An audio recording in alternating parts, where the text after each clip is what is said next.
minutos nos reencontramos con Gonzalo Espinosa, psicólogo. Es un gusto tenerte nuevamente en una entrevista para hablar de un tema que me parece que obviamente sigue de la línea de la primera entrevista, ¿verdad? La importancia de las mascotas en la historia, ¿verdad?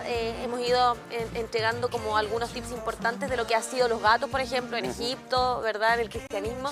Y hoy día el rol que ocupan y que siempre han ocupado en las casas de los chilenos y de la gente que disfruta de ellos día a día. Sí, y hay que reconocer el rol terapéutico que incluso se le está dando en este tiempo, ¿cierto?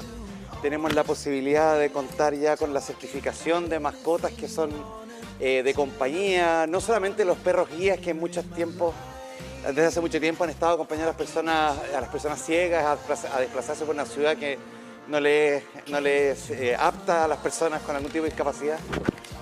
Los perros han estado constantemente acompañando, tenemos los perros que acompañan o asisten a las personas que están en hospitales, porque finalmente se ha ido viendo como la presencia de las mascotas en las casas, incluso en algunos lugares de trabajo que ya se están permitiendo, ayuda a la disminución del cortisol, que es este juguito interno que está asociado con el estrés y por lo tanto tiene algunos beneficios. Incluso hay investigaciones que dicen que en los sectores, en las poblaciones donde hay más mascotas, cada vez hay menos o registran menos incidentes violentos, etc. Entonces hay cierto efecto terapéutico del animal sobre la persona y eso se ha ido aprovechando, se ha ido estudiando, pero también hay que tener cierto cuidado porque finalmente eso es una relación unidireccional, o sea, utilizo al animal para generar algunos efectos sobre mi persona y en ese caso uno corre también el riesgo de transformar al animal en un objeto o en una especie de surtidor de placeres y desconocer las necesidades que el propio animal tiene. De todas maneras, es por eso mismo que me gustaría hoy día reconocer psicológicamente en qué influyen las mascotas en el ámbito espiritual, en el ámbito personal, en el ámbito de un fiato familiar, ¿verdad? Hemos ido conversando también en otras instancias de que, como tú dices, hoy día forman parte de una familia y ya no son tan vistos como cosas como antes o como anteriormente. No sé si recuerdas tú no sé, 10 años atrás, donde de verdad las mascotas eran muy cosificadas. Sí, eran objetos. Hoy día también, gracias a la evolución que tenemos como seres humanos de entender que somos parte de una tierra y no somos solamente los protagonistas, entendemos que todos los animales deben ser igualmente valorados. ¿Qué te parece también eso hoy día? O sea, mira, tiene sus bemoles también, porque cuando uno cosifica, cuando uno en realidad, particularmente con las mascotas, vamos a conversar hoy día, cuando tú dejas de ver al animal, a la criatura que está enfrente, con sus características y necesidades, y la transformas en un objeto, es tan peligroso y desdeñable como transformarlo en un humano. Totalmente, ni un extremo es bueno. Claro, porque la humanización de la mascota ocurre en dos cosas, algo que es perjudicial para el animal y algo que es perjudicial para la persona. Particularmente para el animal, cuando yo lo empiezo a vestir, lo empiezo a dar de comer, lo empiezo a enseñar a ir al baño, lo empiezo a tratar como un niño, lo saco a correr en un coche, digamos, a dar vueltas. Lo estás humanizando. Esa antropomorfización, esa humanización que se le está haciendo al animal, no responde a la naturaleza del animal. Y en ese sentido uno empieza a caer en errores que empiezas a tratar al animal como un ser humano, no estamos hablando en dignidad, sino en sus características y necesidades, y por lo tanto el pobre animal tiene que aprender a comer lo que tú comes, y tiene que aprender a dormir a la hora que tú duermes y vestirse con la ropa que tú quieres, y entonces esa es otra manera de cosificar al animal, transformarlo en una especie de muñequito al que yo visto y al que yo maquillo y al que yo peino, para que me sea agradable a la vista, para que yo le proyecte a él o al animalito las necesidades, los gustos personales, no reconociendo que el animal puede, y hay muchas películas hollywoodenses que también han reclamado un poco eso, de cómo los animales se resisten a la sobreintervención humana en su propio hábitat, en sus propios ritmos, sencillamente porque a mí me es agradable verlo vestidito como un niño. Y aquí lo que justamente pasa también es que tanto la conducta del animal como de la persona comienzan a generar problemas con el entorno también. Claro. Porque va el amiguito de tu hija y la mascota se pone celosa y empieza a actuar de una manera que un animal no debería actuar. nosotros también empezamos a alejarnos de lo que es la realidad. Este no es nuestro hijo, este es nuestra mascota. Entonces también se interviene de manera un poco negativa psicológicamente al entorno y a las mismas personas que están involucradas, ¿no? Y es más, esa misma que se llama petofilia, la petofilia de pets, de mascota en inglés, pero la petofilia es esta sobrevaloración, este exagerado amor o afecto o preocupación por una mascota, llevándola al nivel de una relación humana, que uno podrá sentir todo el afecto que podrá proyectarle al animal, pero el animal no tiene la posibilidad de responderte o establecer una realidad, o sea, no de paralela, sino en un paralelismo, una especie como de equilibrio en la relación. El animal depende de ti, te va a saludar porque le das comida, porque estableces una relación con él. Tiene cierta vida emocional el animal, pero no el nivel de complejidad cognitiva o emocional que puede llegar a tener un ser humano, y por lo tanto el nivel o la profundidad de las relaciones que puedo llegar a establecer con ese animal son bastante superficiales, ¿no? Puede ser que, claro, yo pueda decir el animal, como decía el comunicador social hace un rato, cuando llega un perro a una casa donde hay un perro, pues lo que se defiende es un territorio, no te está defendiendo a ti. No es que esa persona o ese animal se ponga como particularmente celoso de que tú le diriges afecto a otro. Él está cuidando el territorio que le es propio y las cosas que están dentro de ese territorio. Entonces, claro, en términos generales la palabra celo aplica porque el animal se pone celoso de sus cosas. Pero no es que sea un celo emocional, de que él sienta que yo lo estoy traicionando afectivamente. Ese nivel de elaboración cognitiva que se requiere para que el animal tenga ese tipo de respuesta que yo me imagino que tiene, no son propias de la naturaleza del animal. Exacto.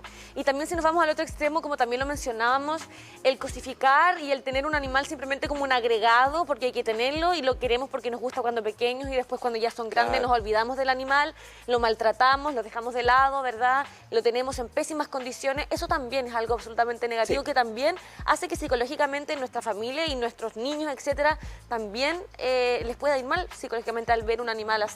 Sí, o sea, acostumbrarse a maltratar. Exacto. O sea, nosotros hemos visto el nivel de correlación que existe entre ciertos estilos de personalidad medio sociópata o distópata, que con el maltrato animal, pero no solamente con el maltrato por negligencia, sino por el gozo.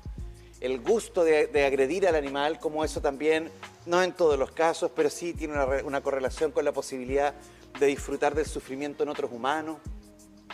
De hecho, hay más de alguna investigación que advierte como red flag el maltrato animal como parte de una personalidad sociópata o psicopática.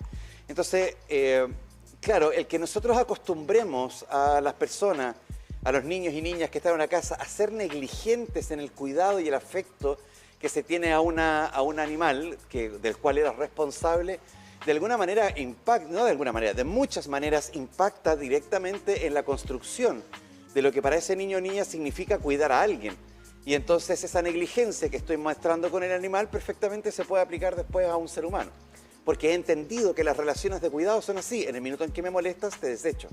En el minuto en que el perro hizo demasiada caca, bueno, lo dejo tirado al fondo del patio y que se intoxique con sus propias heces, ¿no? Entonces, el ejercicio también es que hay que entenderlo así. Eso no solamente está mostrando que la persona sea cruel con los animales, está demostrando que la persona no tiene un sentido propio de lo que significa el cuidado, que no comprende la responsabilidad de estar, de tener bajo su cuidado a un animal o a otro ser vivo. Y entonces, bueno, la negligencia empieza a normalizarse y, bueno, después eso se traduce en las relaciones interpersonales también. Exacto, vimos cómo muchas veces los tratan como niños, como constantes niños, les hacen preguntas, lo tratan como un verdadero familiar, y el otro extremo, como dices tú, que lo cosifican y también son violentos en el tener el día a día un animal. Ahora, si pudiésemos repasar también, ¿cuáles son los principales beneficios, crees tú, psicológicos de tener una mascota en la familia? Ya sea una mascota como una tortuga, que probablemente no sé si podrá hacer mucha la conexión ni el abrazo que nos va a dar, hasta digamos, un pez, un gato, un perro, etcétera. Claro, o sea, hay que ver qué nivel de vínculo el animal está posibilitado, capacitado para tener. Recordemos que las tortugas desaparecen casi todo el invierno porque hibernan y de repente uno las encuentra 3 meses después porque estaban escondidas debajo de algún sillón. Pero claro, tiene mucho que ver con de pronto incluso la edad de las personas que están al cuidado, porque finalmente el niño, la niña pequeña van a ver a la tortuga, al pececito o al pájaro como objetos animados a los cuales referirse y con los cuales jugar, pero no necesariamente se va a establecer un vínculo. No estoy diciendo que no ocurra, pero no necesariamente con este tipo de mascotas, Claro. que son más ornamentales, si se me Claro. permite la palabra, que se tienen de alguna mente porque son bonitos. Pero no tú los lleguemos ves al extremo de tenerlos en un llavero, por favor. Oye, No, claro. Qué impresionante. ¿Qué llavero? ¿Recuerdas hace un tiempo atrás que Los vendían, escarabajos. vendían tortuguitas adentro de unos llaveros y las vendían en, no sé si se acuerdan ustedes? A ese ¿Adentro de nivel, llaveros? sí, adentro de llaveros. A ese Bueno, nivel. eso es una cosificación por exacto, definición. pero claro. absoluta. Claro. ¿No? Bueno, el beneficio está en, primero, establezcamos que el efecto natural que tienen los animales dentro de las relaciones sociales es ayudar a disminuir los niveles de estrés. Eso ya está comprobado con múltiples investigaciones. Lo segundo tiene que ver con la sensación de compañía, es decir, la posibilidad de tener la relación, y esto es súper importante, la relación con una criatura que te prodiga afecto, que te prodiga algún tipo de atención, pero que no te va a exigir mucho más. ¿Sí? Y probablemente por eso es que las relaciones con las mascotas son más cómodas que con los seres humanos. O que es mucho más cómodo tener a una mascota que tener a un hijo, porque a la mascota, si yo me voy de vacaciones, lo puedo dejar en un hotel de mascotas. Claro. Y puedo desaparecerme la semana completa y sé que está bien cuidado porque los requerimientos que tiene son menores. No puedo hacer lo mismo con una guagua, con un bebé, llegar, dejarlo en un hotel para guaguas, ¿no? O sea, bueno, podría ser en algún minuto, pero no va a tener los mismos efectos sobre esa criatura, ¿no? Entonces, claro, el animal prodiga, da, y en la medida en que tú suplas las necesidades más básicas de ese animal, pues vas a tener el afecto de la mascota. Entonces, también es una relación afectuosa, no exigente, como lo tienen que ver con algunas relaciones humanas. La petofilia, por lo general, deriva de personas que han tenido profundas desilusiones en las Eso te iba a relaciones decir, interpersonales. ¿tiene que ver con alguna carencia emocional? Y tiene que ver con alguna desilusión, ¿ya? Porque la carencia yo la puedo suplir con otra persona. Sin embargo, cuando yo ya Preferimos el animal, ya no queremos... Claro. Desconfío de la raza humana, que todos los hombres son igual, que todas las mujeres son igual, que todos los amigos traicionan, cuando hacemos esas generalizaciones, pues no nos queda de otra que recurrir a otra especie, ¿no? Claro. Para establecer y satisfacer esa necesidad de vínculo. Pero también hay otros elementos que están asociados como al orden, al propio orden que te impone el mantener una mascota en tu casa, ¿no? O sea, yo puedo volverme negligente conmigo, no comer, no hacer aseo, estar echado en los minutos en que no me siento con ánimo, pero el animal de alguna manera, sin exigirlo literalmente, sin amenazarte con demanda en el tribunal de familia, Nos enseña, claro. te Nos exige enseña de la alguna manera confianza y la responsabilidad que tenemos que tener. a mantener un ritmo, a saber responder, estar atento a las necesidades, a salir de mirarse el ombligo tanto rato y proveerle un poco de cariño a otra criatura. Hay que tener cuidado también porque finalmente todo lo que está relacionado con las mascotas creo que es, si no me equivoco, la segunda industria que más ha crecido en los últimos 20 años, después de los videojuegos. Entonces, también hay un bombardeo mediático súper importante al respecto. Claro, y hoy día con la pandemia también nos dimos cuenta que son partes fundamentales para sentirnos acompañados, para sentirnos mejor, ¿verdad? Para poder sobrellevar el tema de la crisis mental que muchas personas hemos vivido, quizás probablemente en todo este encierro, ¿no? Sí, bueno, y la coexistencia con los animales ha sido beneficiosa y también problemática, ¿no? Recordemos que gran cantidad de las enfermedades que hoy día tenemos han procedido de la extrema convivencia, casi al nivel de hacinamiento entre múltiples especies, cuando los granjeros dormían en la parte superior del granero o del establo donde guardaban sus animales para cuidarlos, ¿cierto? Ellos vivían arriba y entonces la fiebre porcina, la gripe aviar, claro, todas estas que tenían un origen... La fiebre del mono hoy día. La fiebre del mono. Todas esas patologías han evolucionado de una extrema y descuidada coexistencia entre las especies, ¿no? Pero la toxoplasmosis que hablábamos hace poco, el no tener el cuidado requerido con eso puede ser extraordinariamente peligroso. Entonces, la vida con las mascotas tiene sus ventajas, tiene sus beneficios naturales y explotan en nosotros, y esto es importante, otra emoción que no la vivimos a cotidiano. ¿Ya? Tenemos las redes sociales que explotan nuestra rabia constantemente. Tenemos la televisión que explota nuestro miedo constantemente. Tenemos las películas que explotan probablemente nuestra risa, incluso nuestra pena constantemente, pero son poquísimos los espacios, las actividades que explotan en nosotros la ternura. Y la ternura es una emoción cuya fisiología y su funcionamiento corporal tiene múltiples beneficios también, ¿ya? Desde tranquilizar el ritmo cardíaco, la respiración, la tonicidad muscular.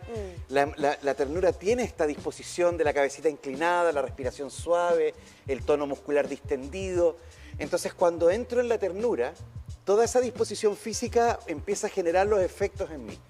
No tenemos ternura cuando vamos al trabajo, no tenemos ternura cuando vamos a la universidad, cuando caminamos por la calle, andamos asustados, pero esos minutos de extrema ternura, de acariciar algo suave que ronronea, o de sentir el aliento tibio de tu perro aquí al lado y regalonear con él, son momentos de ternura, y es una emoción extraordinariamente beneficiosa. Aquí vivimos con nuestras mascotas, vivimos con nuestros hijos, Sí. en ocasiones Claro. vivimos rabias. También con la cultura pasa eso, que sentimos quizás cierta ternura, nos podemos emocionar, esa capacidad de emocionarnos también. Sí. ¿Por qué se ha perdido? ¿Por qué la ocultamos en vez de vivirla mucho más profundamente? Yo creo que la ocultamos porque no sabemos qué hacer con ella. Ya. Yo creo que ocultamos la pena porque no sabemos cómo se vive la pena, ocultamos el erotismo porque no sabemos cómo se vive el erotismo. Lo dejamos puesto allí. Vivimos nuestras rabias en silencio porque no sabemos cómo expresarlas, vivimos nuestros miedos para callados porque nos da temor de que alguien vaya a aprovecharse de esos miedos. Entonces, finalmente tiene que ver con que no contamos con los espacios en donde yo pueda expresar esto sin que alguien vaya a lucrar con eso. Exacto. ¿No? ¿Y ellos nos conectan con esas emociones también? Sí, muchos de ellos. A más de alguno de ustedes le habrá pasado que llega a la casa y el perro le ha mordido los zapatos y te baja rabia, pero el loco te mueve la cara para un lado, te mueve la oreja y tú como que sueltas esa rabia, ¿no? Entonces, claro, nos hacen transitar por múltiples emociones, nos pueden sacar del tono emocional que traigo del trabajo. Entonces sí, pero siempre hay que tener cuidado de no estar usando al animal para eso. Claro. Como una especie No ocuparlo de... como una herramienta Claro. de emociones ni para poder... Sí, fondo... una especie de amprazolán peludo, ¿no? Como que finalmente... Claro, como en vez de ir al psiquiatra cuando necesitábamos Claro. las flores de Bach, tener Ahora, al animal para eso. no es que esté mal sentirlo, lo que pasa es que si en algún minuto llegamos nosotros a transformar a mi perro, a mi gato, en una especie de fuente de satisfacción, yo empiezo a limitar el ritmo del pobre animal. Claro, y no puede lo ser- dejo salir. No puede que ser la come única conmigo. herramienta que tengamos para eso. No, claro. Ni siquiera la prioritaria. Claro. ¿No? Las prioritarias debieran ser el establecimiento de saludables vínculos con otros seres humanos. Y ahí quería entrar a otro tema. Sí. Los vínculos con el ser humano, hoy día vemos mucha gente que opta, en vez de tener hijos, Sí. tener mascotas. Pero Y es mira- una realidad que, oye, todos conocemos gente que dice no... Yo los invito a mirar... No a los hijos, sí a los gatos y a los perros. ¿Eso está bien en un equilibrio? O sea, yo podría obviamente decir, respetable, claro. pero ¿qué te parece a ti que hoy día se vea mucho más no sé, Sí. no sé si hay estudios que revelen eso, pero sí creo que hoy día hay mucha más gente que se atreve a tener mascotas en vez de... O sea, de que hijos lo decide, incluso. claro, Claro, porque que lo toma finalmente- como una decisión de Creo vida. que en este minuto atreverse, el verbo aplica más a tener hijos, ¿no? Claro. Pero claro, lo que tú dices es cierto. O sea, hay si ustedes miran, esto es una cosa muy personal, ¿eh? ¿Ya? A lo mejor me equivoco, pero si ustedes miran la publicidad... Hoy día son más animales que guagua. Sí, la publicidad está Sí. llena de mascotas por todos lados. Sí. Porque vende mucho más también. Claro. El tener una mascota que vas a gastar 40 lucas en una cuestión que tú sabes que la mascota la va a destrozar porque la va a morder, o en esta comida gourmet que en realidad yo creo que al perro le da lo mismo, si esto sabe a... Yo creo que ni sabe, no se da ni cuenta, se come tan Claro. rápido que no... Son procesos de humanización. Claro. El problema de humanizar... ¿Eso es bueno? No. Humanizar la comida, humanizar... No, porque Ya. el problema allí es que cuando tú humanizas lo que no es humano, tiendes a deshumanizar lo que sí es humano. Tiendes a romper un poco el nivel de separación que existe, insisto, no en dignidades, sino en cualidades. Claro, Y empiezas a tratar a los animales como humanos y a Claro. los humanos como animales, claro. ¿no? Entonces, hay que tener cuidado porque estamos haciendo una construcción. En algún minuto podemos llegar a hablar incluso de situaciones similares que van a empezar a ocurrir con la tecnología, cuando empecemos a vincularnos con robots domésticos, con inteligencias artificiales, en donde vamos a estar sintiendo un legítimo afecto de pronto por el asistente cuando llego a la casa que me pregunta cómo estoy. Y yo siento el efecto del afecto. ¿Me También explico? ya empezamos a ver películas Sí, o algunas como cosas ella, que... ¿no? Como Claro. otra. Entonces, la sensación allí es decir, bueno, hasta dónde el afecto es parte de un vínculo y hasta dónde sencillamente un rollo que me estoy pasando en la cabeza. Claro. Porque hay personas que cuidan más a sus autos que a sus hijos. Entonces, el tema de validar cualquier tipo de relación también es peligroso porque finalmente estamos desoyendo, desatendiendo elementos que son fundamentales de la interacción humana. Y no podemos transmitir eso a la cosa ni al animal, porque si no entonces empezamos a tratar a las personas como una cosa o un animal. ¿Tiene que ver eso con la poca tolerancia que nos tenemos hoy día como seres humanos? Tiene que ver con el miedo que nos tenemos. Con el miedo que nos tenemos. Mira, si yo lo sigo diciendo muchas veces, hace 200 años, 300 años, los hijos no se iban de la casa, ¿no? Nosotros decimos, ahora que los cabros están hasta los 80 años. Pero si antes no nos íbamos, nos quedábamos en el clan. Todos en clan, Nos claro. quedábamos en la tribu. Y establecíamos relaciones profundas y vínculos profundos con los demás y por lo tanto yo habitaba en un espacio que me era conocido y yo habitaba en un espacio lleno de personas que buscaban mi bien. Ahora, con la idea del desarrollo personal, que no está mal, pero que tampoco se transforma en un leitmotiv, nos estamos sometiendo a vivir en entornos en donde no conozco a nadie. Y puedo pasar 6 años viviendo en un edificio y no conozco a nadie alrededor. Y mi cabeza se llena de mitología sobre el vecino de arriba, que el otro día escuché, que la vecina de al lado, que es buena para esto. Entonces, finalmente empezamos a proyectar nuestros miedos en entornos poco definidos porque no nos vinculamos con las personas. Y cuando nos sentimos solos, seres humanos, cuando nos sentimos solos nos replegamos. Claro. Y entonces empezamos a generar desconfianza y algunas otras ideas que no nos ayudan para establecer buenas relaciones sociales, lo que está pasando hoy día con la Constitución, ¿no? Claro. Todos los que van por el rechazo tienen una mitología de los del apruebo y viceversa, ¿no? Claro. Es complicado que hoy día se tienda a preferir tener un vínculo con la mascota más que con las personas Sí, que es tenemos más fácil, alrededor. es más simple, no tengo más tiempo.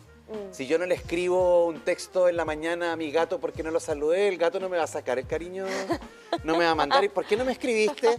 No, miau, miau. Porque no lo va a hacer, ¿cachai? Entonces es más No me va a simple. bloquear, ¿verdad? Es más simple. No nos va a poner el gorro. No, nada. Nada, porque más encima tengo el derecho a castrarlo al pobre, entonces Claro. como que ya ni posibilidad le doy. Entonces, la idea de humanizar al animal, igual tenemos que reconocer que porque ese tipo de afecto nos es más cómodo. Claro. Nos exige menos y resulta que en vez de esforzarnos por desarrollar relaciones profundas con otros seres humanos, estamos validando la posibilidad de establecer relaciones más proyectivas, insisto, Claro. porque yo termino proyectando al animal lo que yo creo que siente, porque el pobre no tiene posibilidad alguna de responderme, y entonces termino estableciendo una relación que me es simple, que puedo y que me es corta también, porque los animales viven menos, ¿no? Exactamente. Entonces, bueno, a veces duran más que un matrimonio, pero finalmente la idea tiene que ver con que la posibilidad de establecer vínculos profundos es lo que nos sostiene y sostiene muchos aspectos de nuestra vida psíquica. Sí, y dentro de los otros beneficios también se habla de que ayuda a sociabilizar a los mismos pequeños y también a desarrollar o aumentar habilidades verbales y de comunicación, a pesar de que ellos poco se comunican verbalmente. Claro, pero yo ¿Por tengo qué la- nos ayudan a esa Porque me estimulación? lo exigen. Ya. Porque es lo mismo que pasa bueno, siempre, si yo veo que el animalito que está al frente no me entiende, pues tengo que hacer un triple esfuerzo para que me entienda. Perfecto. Entonces, si el animal, yo tuviera Ahí un estamos tradu- aprendiendo mucho más. Sí, po. Si yo tuviera un traductor animal como en App, ¿cierto? Y yo le hablara al perro y el perro me entendiera, pues no desarrollaría el lenguaje. Claro. ¿No? De hecho, el lenguaje se desarrolla por la poca capacidad que tenemos los seres humanos del efecto telépata, ¿no? O sea, yo tengo que averiguar qué le pasa al otro. Claro. Entonces, a partir de justamente el lenguaje brota para suplir la incapacidad que tenemos de comunicarnos de otra manera. Y como tal se desarrolla, mientras mayor es la incapacidad, mayor el desarrollo del lenguaje. Claro, y los veterinarios, por ejemplo, ¿cómo se comunicarán con cada animalito que llega a su consulta? ¿Cómo hacer para que haya al tiro un vínculo que no les genere que los muerdan o que... O sea, yo creo eso que todo... probablemente no ocurre. Claro. Probablemente tienen algunas estrategias para contener al animal, Claro. para poder reducir el riesgo, más aún con mucho cuidado, porque estarán los amantes humanos ahí alrededor del animal. Pero hay ciertas técnicas que van desarrollando y probablemente después ya viene toda la lista de exámenes y radiografía y ahí los exámenes hablan por el animal. Pero también hay un ojo clínico que todos nosotros desarrollamos cuando observamos algo, ¿no? Así como Claro. el campesino se levanta en la mañana, mira el sol y dice, hoy día va a llover o hoy día va a hacer tanto calor, etc. Nuestro sistema nervioso va reconociendo las señales en el entorno y las va aprendiendo a interpretar. Claro. Entonces, mantener una mascota cerca nos exige varias cosas, nos permite varias cosas y nos Claro. otorga varias cosas. Ahora, cuando hay mascotas problemas, igual ahí yo creo que surge cierto problema para los mismos... Sí, pero ahí es algo ¿Cómo súper interesante. claro, porque ¿cómo se llega a un equilibrio con la mascota si tenemos, ponte tú, no sé, un Doberman, un perro que realmente es violento Claro. o que causa quizás algún problema a alguna visita o a los mismos niños? Claro, sí, ¿Cómo poder educarlo? el Bueno, ahí está el problema tema del adiestramiento, pero también eso puede jugar quizás un poco en contra en lo positivo que tiene, ¿o no? O sea, creo que tiene que ver con que en realidad, al igual que a veces pasa con los niños, el comportamiento de aquellas personas o animales que están sin la posibilidad de lenguaje, que son más susceptibles al entorno, el comportamiento demuestra un poco de las dinámicas familiares, ¿no? Entonces, muchas veces el animal se tensa porque son los dueños los que se tensan o se tensionan cuando llega alguien. El animal está agresivo porque son los dueños los que no le otorgan el alimento a determinadas horas. Claro. Entonces el animal tiene que andar constantemente buscando la comida y da vuelta al basurero. Entonces muchas veces tiene que ver con lo que nosotros hacemos, con el entorno que provocamos, en donde el animal termina respondiendo en concordancia con eso. Pero también hay que reconocer, sobre todo cuando hay mascotas adoptadas o como le dicen rescatadas, que el animalito viene con ciertos traumas previos que a lo mejor no saber tú qué le pasó antes de llegar a casa y esas conductas se van perpetuando a menos que efectivamente se genere el adiestramiento, como tú decías, o el entorno que sea adecuado para él. Claro. Y también vemos hoy día, por ejemplo, que dentistas o que centros médicos tienen animalitos o tienen, por ejemplo, perritos que ayudan a que sea más empático el proceso, por ejemplo, de arreglar caries y todo eso. O sea, porque tiene, insisto, tiene este efecto de rebajar el cortisol. ¿ya? Claro. Y el cortisol es el que genera perdón. El cortisol es el que controla los niveles de estrés y por lo tanto un montón de otros elementos, ¿no? El estrés incluso aumenta la sensación de dolor. Cuando una persona está relajada, el dolor se percibe menos, porque recordemos que la nocicepción es parte de un sistema perceptivo. Entonces, estos elementos, cualquier cosa que ayude a que la persona esté más relajada y más calmada para enfrentar situaciones de estrés, pues puede ser bienvenida. Y recordemos el efecto también que tiene en el cuidado de pacientes crónicos en hospitales y clínicas, en donde efectivamente el animal, con la sola presencia, dejarse regalonear, que le hagan cariñitos, ya genera un efecto positivo. Hablemos de la hipoterapia, el trabajo... Equinoterapia. Claro, el trabajo con los animales, con los caballos, digamos, que permite también en el ritmo, en la cadencia del andar, le permite a niños incluso ir presentando mejoría en trastornos motores. Entonces, sí, está bonito eso también de reconocer que uno es animal, po, y que más allá de las diferencias de las que hemos hecho énfasis ahora, existe también un funcionamiento, sobre todo entre mamíferos, del cual podemos asirnos, podemos agarrarnos como criaturas vivas del reino animal. Exacto. ¿Algunas recomendaciones para poder hacer que justamente estas mascotas que vamos teniendo en nuestras vidas sean justamente un aporte y no todo lo contrario? O para aquellas personas quizás probablemente que todavía no las tienen y que llegó el momento de tenerlas, ¿qué podríamos decirles hoy día? Sí, yo creo que una de las cosas importantes frente a cualquier decisión de este tipo, si yo voy a hacerme cargo del cuidado de una criatura, pues me entero de cómo se cuida esa criatura. ¿Ya? E idealmente entérese antes de que la criatura, el animalito, llegue, igual que cualquier otra persona o cualquier otra ser vivo, digamos, entérese cómo se riega un cactus antes de tener un cactus. Entérese cómo se cuida un gato, cuáles son los elementos. Y no se fíe tanto de la opinión general, porque finalmente lo que termina ocurriendo es que también hay un una sensación, un zeitgeist, ¿no? Como un espíritu del tiempo en donde se le da cierto significado a elementos culturales.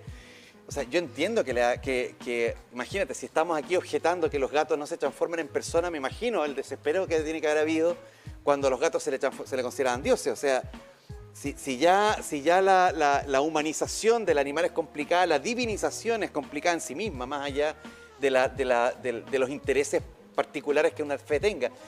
El aprender a relacionarse y a vincularse adecuadamente tiene la intención de buscar la sanidad y bienestar de las personas. Entonces entérese cómo se cuidan, alíese con otras personas que tienen las mascotas similares para que puedan compartir experiencias, prepare el ambiente adecuado y genere un nivel de expectativas adecuado también. Porque de repente llega el gato y el gato no es tan cariñoso como usted pensaba y entonces usted empieza a maltratarlo porque el gato no responde como usted quisiera. O siempre queremos, como hablábamos en un principio, la mascota cuando es pequeña, claro, cuando son cachorritos y después genera más ternura. Exacto, sí, generan más ternura y después ya empezamos a dejarlos súper de lado. O sea, entérate de cuánto va a medir tu perro cuando crezca, porque claro, de cachorro entra en el departamento, pero después ¿qué vas a hacer? Entonces, y hay muchas, claro, no sé, a mí me dijeron que no iba a crecer, que iba a ser así, te termina el tremendo Doberman. Entonces, enterarse, prepararse, si todas estas cosas requieren cierto grado de preparación. Y ya con internet de nuestra parte, pues no tenemos excusa para no enterarnos cómo se cuida bien un animal, cuáles son los requerimientos y sobre todo con una ley tan pertinente como la que se ha generado en los últimos años. Sí, la ley Cholito, sí, para de también la tenencia responsable. Que también nos da algunas señales bien claras acerca de cuáles son los requerimientos mínimos que debe tener el cuidado de un animal. Sí, también para aquellas personas que hoy día deciden estar solas o por quizás enfermedades han quedado, ¿verdad? Sí, claro. Medias también en soledad, es recomendado entonces el poder sí, tomar la decisión, pero como tú bien dices, bien informados, bien preparados. Hay que tener una preparación, no es llegar y comprarse un... Claro. O adoptar o comprar, ¿cierto? Ojalá adoptar hoy día, y ¿no? evitando el trastorno de acumulación animal. Porque también está esa otra tergiversación en donde las personas tienen 30 gatos en su casa o recogido 20 perros y los pobres perros están hacinados, apenas comen, duermen sobre sus propias heces. Claro. Porque la persona empezó a acumular animales y claro, con cada uno establece una pequeña relación, pero finalmente lo que está ocurriendo allí es un trastorno mucho más parecido a un trastorno de Diógenes que finalmente al amor o al cuidado de un perro o de un animal, ¿no? Así es. Entonces, hay varias cosas que prestarle atención, mantengamos nuestra conciencia de que el animal es un animal, tiene sus cualidades y debo respetarlas si he decidido amarlo, no darle un rol en mi vida que un animal no puede suplir, y hacerme cargo de las necesidades personales que yo tenga para no proyectársela al pobre animal. De todas maneras, Gonzalo, siempre es un lujo poder conversar con